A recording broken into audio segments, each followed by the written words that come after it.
जगत गुरु शंकराचार्य जी कह रहे हैं, मां तू कृपा कर दे। मां कहती है इसने कभी दान नहीं करा, पुण्य नहीं करा, सत्कर्म नहीं करा, तुम्हें कैसे दान दूं? दान का फल दान कैसे दूं मैं? मां पूर्व में मान लो इसने जितने जन्म लिए उस जन्म में अगर कोई दान नहीं दिया तो आज आंवला नवमी के दिन आज तो दान दिया है। लक्ष्मी जी बोलती है जो अभी करेगा इसका फल तो बाद में मिलेगा। जगत गुरु शंकराचार्य जी कहते हैं, मां मैं आपसे केवल इतना सा मांगना चाहता हूं, इस कली काल में आप मुझे वर दे दो कि एक दिन ऐसा हो आंवला नवमी का जिस दिन जो दिया जाता है उसका फल जीते जी ही मिल जाए। बस इतनी कृपा कर। जगत गुरु शंकराचार्य जी के शब्द देखिए, गौदान करा उसका फल बाद में मिलेगा, कुछ दान करा उसका फल बाद में, पर आंवला नवमी के दिन अगर आपने कुछ दान दिया है, आंवला नवमी के दिन अगर आपने दान किया है, उसका फल जगत गुरु शंकराचार्य जी माता लक्ष्मी से कहते आज की आज मिलना चाहिए। उसका फल हमें इसी पृथ्वी पर रहते रहते इस साह शरीर में मिलना चाहिए। आज ही का दिन है महाराज, अक्षय नवमी।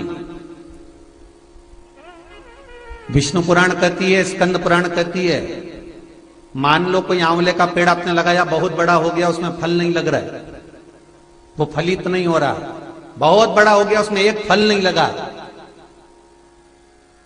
तो किसी पवित्र नदी का, गंगा, यमुना, सरयू, नर्मदा, क्षिप्रा, मंदाकिनी, गोदावरी, किसी पवित्र नदी का जल आपके पास में हो तो आज आंवला नवमी के दिन जो फल नहीं रहा हो, वृक्ष जिसके अंदर आंवले ना लगते हो, आंवले का वृक्ष बहुत बड़ा हो गया, फलित नहीं हो रहा, आज ही के दिन एक कटोरी में जल लेकर नारायण नारायण और शिव का स्मरण कर कर उस पेड़ के नीचे डाल दिया जाता है, तो वो पेड़ जो है, वृक्ष जो है, वो फलने लगता है, उसमें फल लगना चालू हो जाता है।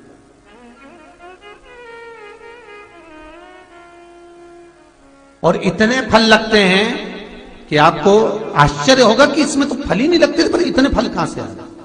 अर्थात आज भी हमारी विष्णु पुराण, आज भी हमारी स्कंद पुराण, आज भी हमारी पद्म पुराण, भागवत पुराण आज भी कहती है कि आंवला नवमी का किया गया पुण्य, आंवला नवमी का किया गया दान, आंवला नवमी के दिन किया गया सत्कर्म खाली नहीं जाता। अर्थात जैसे जरा सा जल का सिंचन करने पर वृक्ष फलीभूत हो जाता है, उसमें ढेरों फल लग जाते हैं, उसी तरह हमारा किया गया दान पुण्य सत्कर्म, अगर हमने 1 रुपए का भी दान दिया, गौ माता के निमित्तार्थ, मंदिर के निमित्तार्थ, वृद्धाश्रम के निमित्तार्थ, भोजन के निमित्तार्थ हमने कुछ भी लगाया है, आपने गाय को भी रोटी दी है, आपने किसी ब्राह्मण को भोजन कराया है, आपने आज आंवले का दान करा है, किसी सौभाग्यवती नारी को एक फल तक दिया है, तो वो तुम्हें मिलेगा, 1000 गुना होकर मिलेगा।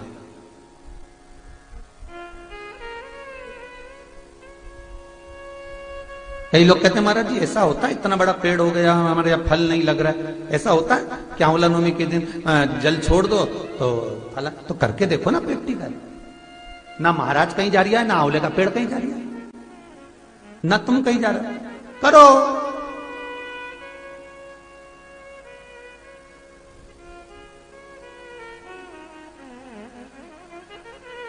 पर विष और आस, जम के बोलो, विश्वास, विष को त्याग कर आस पकड़ कर रखना, हो जाएगा।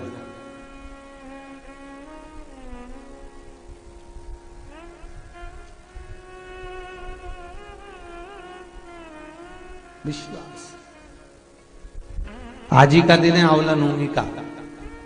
महाराज अगर किसी पंडित ने, किसी ब्राह्मण ने, किसी ज्योतिषाचार्य ने बता दिया कि तुम्हारे बच्चे की उम्र कम है, किसी ने बता दिया कि इसकी अल्पायु है, इसकी उम्र कम है, इसको ये बहुत बड़ी बीमारी होगी और एक्सीडेंट होगा और ये होगा वो होगा, ये वाली अंगूठी पहनो, ये वाला नक पहनो, ये चीज पहनो, बिल्कुल नहीं, तुम्हारी मर्जी पड़े तो पहनना, लाखों रुपए खर्च करो और मालूम पड़े फल ना मिले तो एक काम जरूर करना, आज के दिन हाथ में कुंकू लगाकर, कुंकू को लगाने के बाद अपनी माताजी से कहकर उस बच्चे के हथेली पर स्वस्तिक बनाकर आंवले के वृक्ष पर छापे 5 लगवा दीजिए।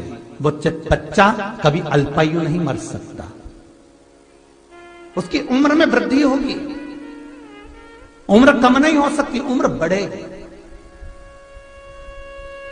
सौभाग्यवती माताएं आज आंवले के पेड़ के नीचे पूजन क्यों करती है? सौभाग्यवती माताएं आज आंवले के पेड़ के नीचे फल का दान क्यों करती है? सौभाग्यवती माताएं आज ब्राह्मण को भोजन आंवले के वृक्ष के नीचे क्यों कराती है? सौभाग्यवती माताएं आज आंवले के पेड़ के नीचे बैठकर भोजन क्यों करती है? अखंड सौभाग्यता के लिए कि आज मैंने अगर एक बिंदी भी दी है, अगर आज मैंने मेहंदी भी दी है, आज मैंने जरा सा कुंकू का भी दान आंवले के वृक्ष के नीचे करा है, तो उसका फल मुझे हजारों गुना मिलना चाहिए। मेरा सौभाग्य अमर होना चाहिए, अजर होना चाहिए। रहेगी तो रुक्मणी तो रही, सतभामा श्रवण, इतना भजन करा, इतना भजन करा गुणवती ने, इतना भजन करा। भजन की प्रबलता इतनी थी कि लाभ पाचम के दिन से जो तप साधना में लगी, 7 नियम जो कार्तिक के थे, दीप लगाना, संयम रखना, विश्वास रखना, भूमि पर सोना, दलहन पदार्थों का त्याग करना, शरीर पर तेल ना लगाना, सात्विक प्रवृत्ति रखना, ये सारे नियम, दीप दान, तुलसी अर्चना सब करा। पर उसमें भी प्रबल जो अर्चना करी उस सतभामा ने, उस गुणवती ने जो प्रबल अर्चना करी वो एक करी। क्या करा उस गुणवती ने? महाराज सूखी हुई तुलसा को घिसकर, तुलसी आपको पहले भी बताया, हरी चंदन, एक चंदन ऐसा होता है कि कार्तिक महीने में भगवान को लगाया जाता है, जिससे भगवान जीते जी एक बार मनुष्य से मिलते हैं, गले लगाते, हरी चंदन। और वो चंदन बाजार में नहीं मिलेगा। भले लोग हरिचंदन नाम रख देंगे, पर वो चंदन हरिचंदन नहीं कहला। हरिचंदन कैसे बनता है महाराज? हरिचंदन बनाने का नियम, तुलसी जब सूख जाए तो कई लोगों का नियम रहता है, तुलसी सूख जाती है तो मुर्दे के ऊपर जलाने के लिए ले जाते। कई लोगों को हमने देखा है तुलसी ले जाते हैं, पर वो गलत है। थोड़ा तुलसी की शाख ले गए वो अपनी जगह, पर तुलसी की जो जड़ होती है उसको संभाल कर रखो। कार्तिक के महीने में पानी डालकर, थोड़ी हल्दी डालकर उसको घिसो, जैसे चंदन घिसते हो। उससे लकड़ी के घिसने पर चंदन की उत्पत्ति होगी। वो चंदन, ये पचवीगन के अंतर्गत कार्तिक में भगवान विष्णु के, नारायण के, कृष्ण के, ठाकुर के, लड्डू गोपाल के, श्री भगवान के मस्तक पर लगाइए, चरणों में भी और मस्तक पर भी वो चंदन लगा, वो हरी चंदन। उसी चंदन को चरण में से लेकर अपने मस्तक पर लगाइए। जीते जी एक बार श्री हरि आपको गले जरूर लगाए। इसको कहते हैं हरी चंदन।